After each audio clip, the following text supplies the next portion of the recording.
যেই দেশের ভিতরে রাজনীতি দলের লিডার হইলে মনে করেন বাড়ি করা যায়, গাড়ি করা যায়, মার্কেট করা যায়। কারণ ওরা রাজনীতি দলের নেতা হইলে মনে করেন ওরা এলাকার ভিতরে ক্ষমতার দাপট দেখে সাধারণ মানুষের জিম্বি করে তারা লক্ষ লক্ষ টাকা কামাই করে। কয়েক বছর ওরা দাদা কোটি কোটি টাকার মালিক হয়ে যায়। তাহলে সাধারণ লোকের কি অবস্থা হবে ভাই? সাধারণ লোক তো কোনো রাজনীতির সাথে জড়িত না, মানুষের উপরে জুলুম করে না, মানুষের কোনো ক্ষতি করে না। তাহলে এই দেশের সরকার কি করে? এই দেশের সরকার যদি রাষ্ট্র ঠিক মতন পরিচালনা করত, তাহলে আমি মনে করি এই দেশে এত গরিব মানুষের সংখ্যা থাকার কথা না। অনেকে বলেন এই দেশের নাকি গরিব নাই। আরে ভাই, আপনি এই দেশে গরিব আছেন না আছে আপনি কেমনে জানেন? আপনি তো আপনার বাড়ির খবরই জানেন না, আপনি তো আপনার গ্রামের খবর জানেন না, আপনি তো আপনার ইউনিয়নের খবর জানেন না, আপনি তো আপনার থানার খবর জানেন না, আপনি তো আপনার জেলার খবর জানেন না। তাহলে সারা বাংলাদেশের খবর কীভাবে আপনি জানবেন যে এই দেশে গরিব নেই? এই দেশের মতন এত গরিব পৃথিবীর আমার মনে হয় কোথাও নাই। অত এই দেশের মানুষের লজ্জার কারণে সমাজের মানুষের সাথে ভালো ব্যবহার করে ভালোবাসে চলে দিকে হয়তো আপনারা মনে করেন এই দেশে গরিব নেই। না, এই দেশে গরিবের কোনো অভাব নেই।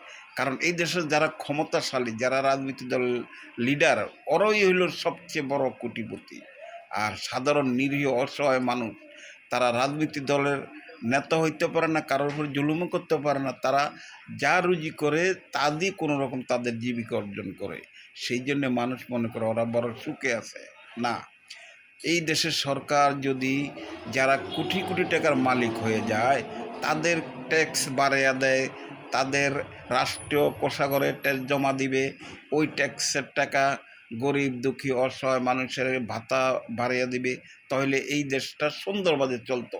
কিন্তু এই দেশের যে সরকারের ক্ষমতা আছে ভাই, ওই সরকারের ভিতরে হইলো ভেজাল। তাহলে এই দেশটা উন্নত হবে কেমনে? হয়তো কিছু মানুষ উন্নত হবে যারা ওই তাদের সামসাগিরি করে বা যারা লিডার আছে তারা উন্নতি হবে, কিন্তু সাধারণ মানুষ কোনো উন্নতি হওয়া সম্ভব না।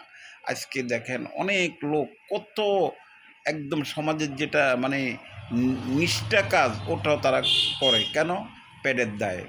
পেট বাঁচাইতে হবে, সন্তানের বাঁচাইতে হবে, সন্তানকে লেখাপড়া শিখাইতে হবে। তাহলে মানুষ যাবে কোথায়? আজকে আপনি সরকারি হাসপাতালে যান, যায় দেখেন কত মানুষ চিকিৎসার জন্য কত কষ্ট পাইতেছে, ওষুধ কিনে খাইতে পারে না, ভালো ডাক্তার দেখাইতে পারে না, পরীক্ষা নিরীক্ষা করতে পারে না। কেন? এই দেশটা স্বাধীন করা হয়েছিল কেন? এই দেশটা স্বাধীন করা হয়েছিল যে সাধারণ লোকের আর গরিবের ভিতরে তফাৎ না থাকে, মানুষগুলা সুন্দর করে দুনিয়াতে বসবাস করবে আর আল্লাহর ইবাদত করবে, আল্লাহর গোলামি করবে, আর যার যে কাজ আছে সেই কাজ করবে। কিন্তু সেই সুযোগও মানুষ এখন পায় না। আপনারা আমার ভিডিওটা যদি ভালো লাগে তাহলে লাইক শেয়ার কমেন্ট করবেন, মানুষকে শোনার ব্যবস্থা করে দেবেন। আসসালামু আলাইকুম।